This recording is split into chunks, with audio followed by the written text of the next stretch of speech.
अध्यात्म पथ के 4 सोपान हैं।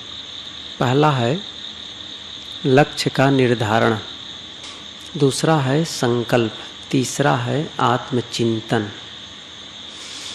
और चौथा जो फल है वो है ध्यान।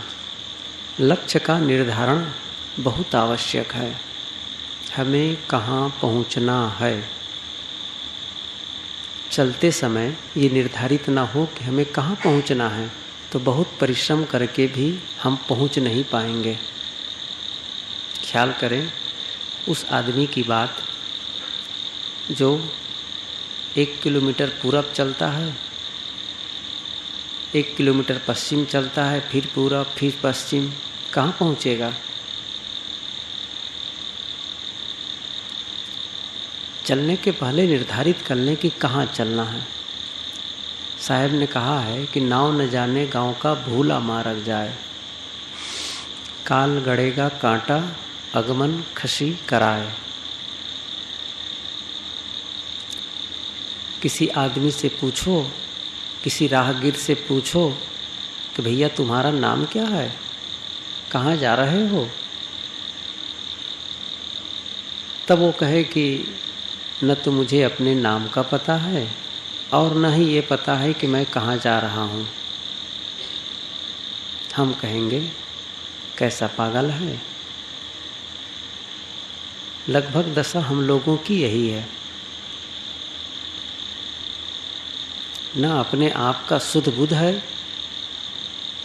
और न कहाँ पहुँचना है इसका ध्यान है, और है भी तो उसके लिए गति नहीं है, उसके लिए प्रयास नहीं है, जान करके भी अनजान बने हुए हैं। कुछ लक्ष्य निर्धारित करते हैं लेकिन उनके लक्ष्य बेमतलब का होता है। दौड़ते बहुत हैं लेकिन जब उपलब्ध भी कर लेते हैं तब लगता है कि जो पाना चाहिए नहीं पाया। बहुत ऊंचाई पर उठना चाहते हैं और उसके लिए परिश्रम भी खूब करते हैं, और जब पूरी ऊंचाई पर उठ जाते हैं जो वो सोचे रहते हैं तब बाद में महसूस करते हैं कि सीढ़ी गलत दीवार पर लग गई है। अर्थात जहाँ पहुँचना चाहिए वहाँ नहीं पहुँचे। बहुत धन पा गए लेकिन अंत में लगता है कि नहीं, सही जगह नहीं पहुँचे। ऊंचे पद पर पहुँच करके भी मन में असंतोष बना रहता है। लक्ष्य का निर्धारण बहुत आवश्यक है। एक किसान था, सड़क किनारे उसका घर। किसान का एक कुत्ता था। कुत्ता का काम यही था कि वो सड़क किनारे बैठे रहता था सुबह से और सड़क में आने वाली गाड़ियों का इंतज़ार करते रहता था। कोई कार आती तो वो कार के पीछे जोर से भौंकता था, दौड़ता था, भौंकते हुए तेज़ दौड़ता था कार के साथ साथ। आप लोगों का अनुभव होगा, कई बार मोटरसाइकिल से गए होंगे तो कुत्ता दौड़ाता है। कई बार कार में जब हम लोग चलते हैं कोई गाड़ी में तो ज़ोर से कुत्ता दौड़ता है। ऐसे ही वो कुत्ता था। थक जाता, फिर आके बैठता, फिर वो कार के इंतज़ार करता, कोई दूसरी गाड़ी आती फिर दौड़ता, बस यही काम। एक दिन किसान के पड़ोसी ने पूछा किसान से, क्या आपको ये विश्वास होता है कि कभी कुत्ता कार को पकड़ लेगा? किसान ने कहा कि सवाल यह नहीं है कि वो कार पकड़ेगा कि नहीं पकड़ेगा, सवाल यह है यदि वो कार पकड़ भी लेगा तो करेगा क्या? मैं तो यही सोचता हूँ, यदि वो पा भी जाए कार को, पकड़ भी ले, तो करेगा क्या कार को?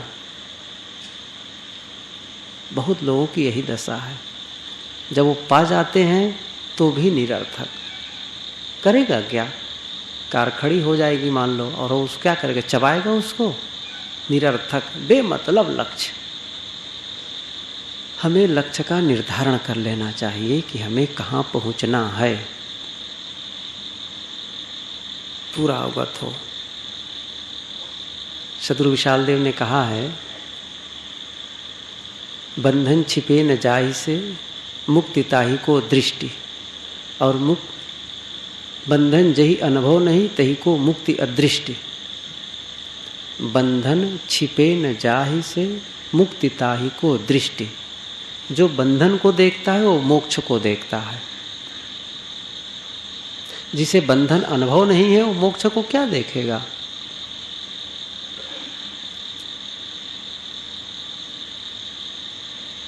अर्जुन के विषय में बहुत अच्छी तरह से हम सब जानते हैं। वो चिड़िया की आंख को ही देखता था, उसे और कुछ नहीं दिखता था। पूरा ध्यान केंद्रित था अपने लक्ष्य पर। हम लोग पहले लक्ष्य का निर्धारण करें, दृष्टिकोण सही होनी चाहिए। और जब दृष्टिकोण का निर्धारण हो गया कि मुझे परम शांति चाहिए, मन को अमन करना है, भीतर के सारे कलमश को धोना है, सारे विकारों को प्रक्षालित कर देना है, कोई कलमश रह ही न जाए, कोई विकार रह ही न जाए, क्लेश रहित मन बनाना है, निश्चिंत निर्द्वंद निष्कलुष मन बनाना है, पूरा शांत होना है। अब ये लक्ष्य है, लेकिन ये तब तक नहीं मिल सकेगा जब तक एक संकल्प भाव ना हो परिवर्तन का। बिना संकल्प के, बिना दृढ़ निष्ठा के हम कैसे पहुंच सकते हैं? लक्ष्य की जानकारी होते हुए भी यदि उसको प्राप्त करने का पूरा जोर न हो, संकल्प भाव न हो, तो हम वहाँ तक नहीं पहुँच सकते। और इसीलिए जान करके भी हम सब अटकते रहते हैं, अभी भी अटके हुए हैं। साहब ने कहा है, सद्गुरु कबीर ने, कि करत विचार जन्म गौ खीसे ईतन रहत असाधा। जान बूझ जो कपट करत है तेहियस मंद न कोई, कहीं कबीर तेहि मूड को भला कौन विधि होई। करत विचार जन्म गौ खीसे, कल्याण करूँगा, साधना करूँगा, वैराग और भक्ति का आचरण करूँगा, पूरा काम कर लूँगा, ये विचार करता है। विचार करते करते तन, ये शरीर घिस जाता है, समय समाप्त होता है। ईतन रहत असाधा, करत विचार जन्म गौ खीसे। जन्म खिस गया, खिसक गया, सरक गया या घिस गया, पूरा एकदम जर्जर अवस्था आ गई, साधना के लिए बिल्कुल अनुपयोगी हो गया। जान रहे थे, किए नहीं। हम सब जानते हैं, सब जानते हैं। हम लोग साधना के महत्व को जानते हैं, भक्ति के महत्व को जानते हैं, वैराग के महत्व को जानते हैं, ध्यान के महत्व को जानते हैं, वैराग्य के महत्व को जानते हैं।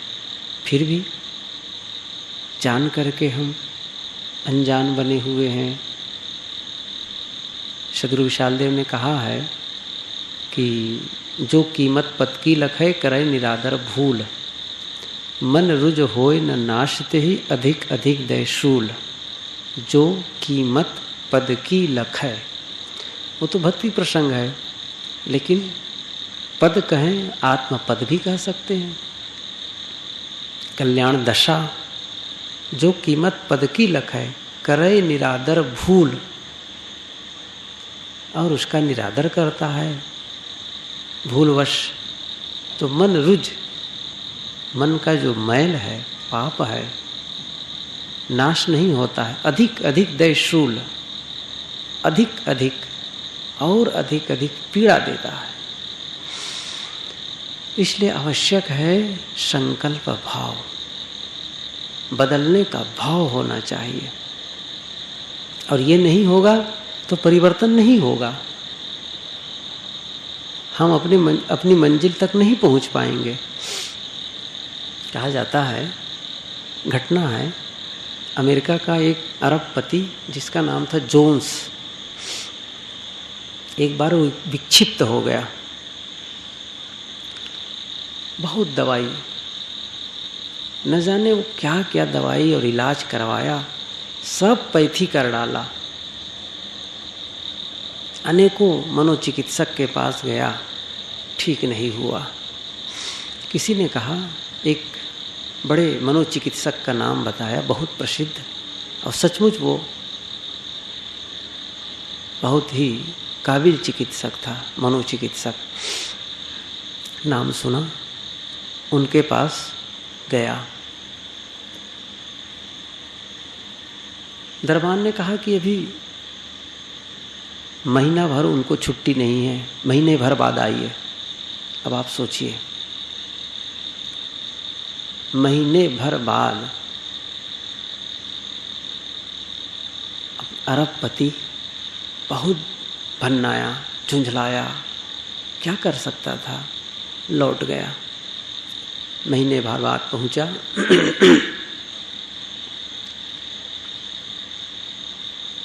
तो मिला। मनोचिकित्सक ने कहा, जोन्स, क्या तुम बदलना चाहते हो? बहुत नाराज हुआ वो तो। क्या बदलने के लिए नहीं आया हूं तो क्या आपको देखने के लिए आया हूं? डॉक्टर ने कहा कि तुम चले जाओ, तुम्हारी चिकित्सा नहीं होगी। ओफ, सोचो, एक अरबपति का इलाज करने के लिए डॉक्टर मना कर दिया। बहुत पैसे उनको मिलते, लेकिन नहीं, वो सच्चा सेवक था, पैसे की चिंता नहीं थी उनको। कहा, चले जाओ, तुम्हारी चिकित्सा नहीं हो सकती है। बहुत क्रोधित हुआ, लेकिन करता क्या, चला गया। ठीक नहीं हुआ। लोगों ने कहा, आखिर में उन्हीं के पास जाओगे तभी ठीक होगे। बहुत परेशान। फिर आया, तब कहा, फिर उन्होंने पूछा, बदलना चाहते हो? जोन्स से कहा, जोन्स, क्या तुम बदलना चाहते हो, परिवर्तन लाना चाहते हो? बड़ी विनम्रता से कहा, बिल्कुल, मैं विनम्रतापूर्वक कहता हूँ, अपने आप को बदलना चाहता हूँ। और सचमुच जब उसका इलाज हुआ, पूरा ठीक हो गया। भीतर से बदलने का भाव जब तक नहीं होगा, परिवर्तन का भाव जब तक नहीं होगा, परिवर्तन नहीं हो सकता है। हमें ध्यान के प्रति ये निष्ठा होगी, उस स्थिति में पहुंचने के लिए भाव वैसा होगा, वैसा संकल्प लेंगे जोरों से, तब जाकर के परिवर्तन होता है, तब जाकर के मन नियोजित होता है। नहीं, ये भार रूप लगता है, ध्यान साधना बोझ रूप लगता है। सुन लेते हैं लोगों से कि ध्यान करना चाहिए, ध्यान शिविर में जाना चाहिए, बैठना चाहिए, अच्छा लगता है, उससे मन शांत होता है। ये तो अनुभव करते हैं, मन अशांत है, मन को शांत करना चाहिए, ये अनुभव होता है, तभी यहाँ तक आए हैं। लेकिन जब तक ये भाव नहीं होगा भीतर से कि नहीं, सचमुच मुझे बदलना है, न किसी को दिखाना है, न किसी को बताना है, अपने आप को बताना और जगाना है, ऐसा भाव जब जगेगा तब फिर परिवर्तन आएगा। और भीतरी परिवर्तन के हुए बिना आचार का परिवर्तन नहीं होगा, व्यवहार का परिवर्तन नहीं होगा। और ध्यान है स्वभाव परिवर्तन का माध्यम। ध्यान है अपने आप से मुलाकात कर लेना, अपने आप से परिचय प्राप्त कर लेना, अपने आप की स्थिति। तो दूसरा है संकल्प भाव, तीसरा है आत्मचिंतन। आत्मचिंतन का मतलब अपने आप का चिंतन। अपने आप का चिंतन क्या होगा? इसका मतलब है तत्व चिंतन, दोनों को देखना। आप अपने को भी देखें और जो आप नहीं हैं उसको भी जानें। दोनों को जानना आवश्यक है, या दो में से एक जानेंगे तो आगे को भी जान जाएंगे। जैसे इस सभा में रमेश नाम का व्यक्ति हो, उसे आप चाहते हैं। ये तो एक उपाय यह है कि आप जिनको देख रहे हैं उनको जानते हैं कि ये रमेश नहीं है, रमेश नहीं है। तो 99 नहीं को भी जानना पड़ेगा। ये नहीं है, ये नहीं है, ये नहीं है, तो जो बचेगा वो रमेश होगा। पूछेंगे आप, आपका क्या नाम है? अमुक। आपका क्या नाम है? ये। कहे नहीं नहीं नहीं, बाद में कहेगा रमेश। हाँ बस ठीक है, मिल गया। या आप सीधे रमेश को पहचान लेते हैं, बात खत्म।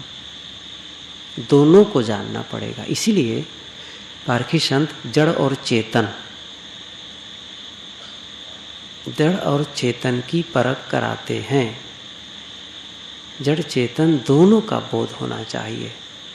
आत्मबोध के साथ साथ अनात्मा का भी। यह मैं नहीं हूँ, इसीलिए कहते हैं मैं देह नहीं हूँ, मन नहीं हूँ, इंद्री नहीं हूँ, ये नहीं हूँ, मिट्टी नहीं, पानी नहीं, आग नहीं, हवा नहीं, सब नहीं नहीं नहीं। कौन हूँ? बस मैं हूँ। वो आत्मसत्ता है, वो चेतन है, वो जीव है। जब बारंबार ये चिंतन करते हैं मैं कौन हूँ का, अपने स्वरूप भाव का, तत्व चिंतन, सब कुछ का। तत्व चिंतन का मतलब जो जैसा है उसको उसी रूप में देख लेना। एक ऐसी दृष्टि जो वास्तविकता को देख ले। हम सबको चक्षुष्मान होना चाहिए, आँख वाला हो, भीतरी आँख। बाहर की आँख से हम देखते हैं लेकिन स्थूल देखते हैं। जब विवेक और विचार के नेत्र खुलते हैं तब असलियत को देखते हैं। एक भिखारी रास्ते पर बैठ के मांग रहा था, सबसे मांगता था। एक आदमी आया, कहा बाबूजी 1 रुपये दे दो। वो आदमी 1 रुपये निकाला और 1 रुपया उसके कटोरे में डालते हुए एक सवाल भी उछाल दिया। कहा कि लोगों से 1-1 रुपये मांगते रहते हो। वो भिखारी, उसकी आँख नहीं थी, सूरदास था, अंधा था। उन्होंने कहा 1-1 रुपया मांगते रहते हो, लोगों से आँख क्यों नहीं मांग लेते हो? आँख मांग लो। भिखारी ने कहा बाबूजी रुपये तो सबके पास हैं, रुपये तो लोग दे भी देते हैं, आँख किसके पास है जिससे आँख मांगूं? आँख किसके पास है? कौन मुझे आँख देगा? कितनी मरम की बात है। आँख किसके पास है जो मुझे दे दे? आँख कौन देता है? आँख देता है सद्गुरु। वह दृष्टि जो हम वास्तविकता को देख सकें, प्रीता और अप्रीता को देख सकें, सत्य और असत्य को देख सकें। ये बहुत जरूरी है आत्मचिंतन। इसके बिना काम नहीं बनेगा। तो प्रथम है लक्ष्य का निर्धारण। पहले लक्ष्य निर्धारित तो हो, कहाँ पहुँचना है, हमारा उद्देश्य क्या है, यहाँ बैठने का उद्देश्य क्या है, ध्यान में हम क्या चाहते हैं, क्यों ध्यान कर रहे हैं। फिर उसके लिए चाहिए संकल्प भाव, परिवर्तन के लिए जबरदस्त मन, पूरा संकल्प भाव हो कि मुझे बदलना है, विकारों को धोना है, सारे विचारों को छोड़ना है। फिर आत्मचिंतन, आत्मचिंतन करते करते जब विराग बढ़ेगा तो निश्चित है ध्यान फलित होगा। ध्यान तो फल है, ध्यान फल है। जैसे एक बीज को हम डालते हैं जमीन में, गाड़ देते हैं, फिर उसको सींचते हैं, अंकुरित होता है, पौधा बनता है और बढ़ता है, फिर उसकी कमाई करते हैं, फिर सेवा करते हैं। ऐसा सेवा करते करते एक समय आता है, फूलता है, फिर फल लगता है। उसी फल के लिए हम मेहनत कर रहे थे, लेकिन फल प्राप्ति के पहले जो प्रक्रिया थी वो सब अपनाए, गोड़ना, सींचना, खाद पानी सब कुछ करते थे, फिर फल मिला। वैसे ही ध्यान फल है, इसके पहले की पूरी प्रक्रिया अपनी आनी पड़ेगी, संयम नियम। इसलिए मैंने कहा था सुबह के सत्र में, योग दर्शनकार ने जो कहा है अष्टांग योग में कि यम नियम आसन प्राणायाम प्रत्याहार धारणा ध्यान समाधि, अंतिम में कहते हैं समाधि, समाधि को अंतिम में रखते हैं। इसका मतलब समाधि तक पहुँचने के लिए आपको उसके पहले के 7 अंग को अपनाना होगा, तब जाके समाधि, वो फल है, वो उपलब्धि है। इसलिए ये सब हमको इस प्रक्रिया से गुजरना है। तो मैं ये कह रहा था कि अध्यात्म पथ के ये 4 सोपान हैं। लक्ष्य का निर्धारण हो, एकदम तय हो जाए, मुझे ये करना है, उसके बाद जोर से लग जाना है, पूरे समर्पित भाव से, पूरी लगन और निष्ठा के साथ। दूसर शब्द करो नहीं कान, साहब ने जैसे कहा है ना, दूसर शब्द करो नहीं कान, दूजा भाव मिटाओ, कोई भाव न रह जाए। यहाँ हम लोग उसी काम के लिए आए हैं, और कोई काम तो है नहीं है, केवल एक काम, बस मन को नियोजित करना है, एकाग्र करना है, शांत। व्यर्थ जो सोचता है इधर उधर, सबको हटाना है, सबको, कोई चिंतन हो ही ना, सबसे बढ़िया। लेकिन वो स्थिति काफ़ी अभ्यास के बाद आती है, इसलिए ये चिंतन, ये आधार, जो दृष्टि योग स्वरयोग की बात कही जाती है, हम फिर वहीं से शुरू करते हैं। सभी साधक जो समय बाकी है उसमें फिर से ध्यानाभ्यास प्रारंभ कर दें। मन को एकाग्र करने के लिए, समाहित करने के लिए दृष्टि योग का सहारा लें। इस समय इस पूरे कक्ष में अंधकार है, बाहर से प्रकाश आ रहा है, कुछ किरणें आ रही हैं, तो अंधकार और प्रकाश है। जब बंद करते हैं तो एक काला काला गहन अंधकार दिखता है। थोड़ी देर में वो बदल जाएगा, फिर कुछ दिखेगा, फिर कुछ दिखेगा। ऐसे ही मन को रोकते रहें, बारंबार मन को एक जगह लाकर केंद्रित करें। स्थिरासन से बैठें, बस केवल एक काम करें, मन में जो कुछ विचार आए उसको छोड़ते हुए केवल एक विचार, वो कौन सा, बंद आँखों में जो दिखाई दे उसे देखना, बस।